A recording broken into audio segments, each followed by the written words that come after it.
Hello and welcome back everyone to Blender Geometry Node workshop for Jungle Vines. In the last lesson we introduced ourselves with the viewport and now we can go ahead and freely move around within the scene itself. But for us to actually start off the geometry nodes, we're going to make use out of a resource pack. So within the resource pack, you'll have yourself a Blender file. You can just go ahead and double click on it to open it up once you have it unzipped. And then afterwards, you're going to find yourselves a couple of variations of leaves. So there's nothing special in regards to that. There's no alternative geometry nodes. As an example, you'll be able to make use out of multiple variations out of leaves. And to be honest, the setup is quite simple. If we go ahead and click on one of the leaves, we can go on to UV editing and see the texture itself. You can see that all of the materials are set up onto one texture file. But we do have some variation in color. We simply set it up through the material itself. So you don't really need to know that, but I would recommend you taking it in regardless. If you want to create your own unique leaves and whatnot, it is quite simple and easy to do. So if you do want to make custom leaves, you're free to do so.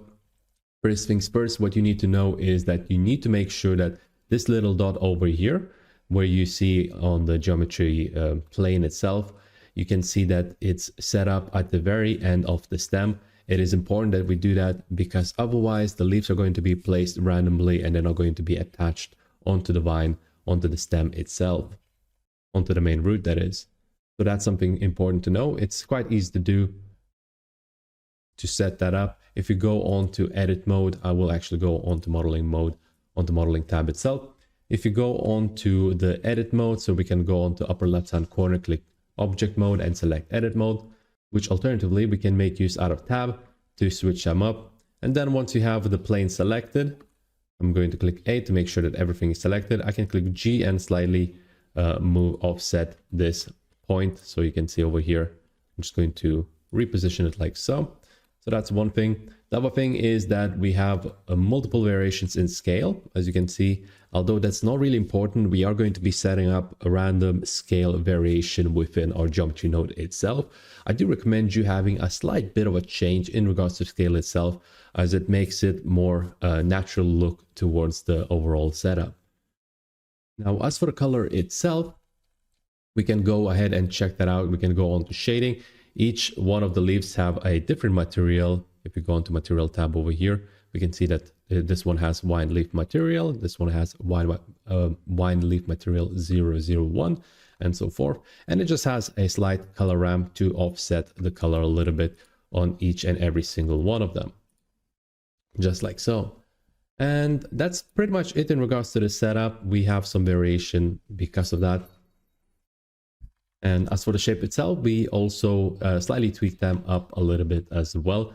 So if we go into the edit mode, we can see that each one of them has a slightly tweaked up vertices just to kind of offset those UV maps, as you can see over here. So it's not really overly complicated, but basically each one of those variations that we have over here has its own collection. So we'll be able to make use out of them in regards to our setup. I'm just going to go ahead and minimize the collections. And there we go. Each one of the collections has their own variations for the leaves. Just like that.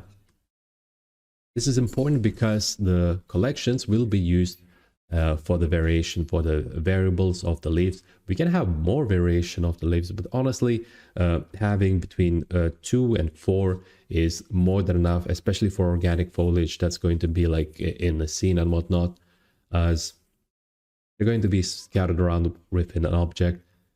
They're not really needed to be all that different. Yeah, that's pretty much it in regards to the geometry node itself. We're now going to go ahead and hide them out of the way. The way we're going to do it is we're just going to simply click on these ticks over here, and we're just going to hide all of these leaves like so. So this way we're prepared to start our journey from scratch, and we can pop them in whenever we want after we're done with setting up with all the necessary parameters. One more final thing that I would like to mention is that I'm using Blender 4.0 at this moment, and you can see the version at the bottom right hand corner over here on my end. And if you don't see the version on your Blender, I recommend you going to edit over here on the top left hand corner, go to preferences like so, and then within the tab for interface, so this tab over here, we can go ahead and open up the status bar, and you can click on Blender version to see it on the bottom right hand corner. I recommend you ticking all of these on, as they're quite useful for knowing how much memory is being used and whatnot, how it is like with the performance for Blender. I just recommend you turning everything on over here. And I will mention this at later videos, but you do need to know that you also need to turn on an add-on. So go ahead and click on add-ons. Within the top section over here, you can search for something called Node Wrangler.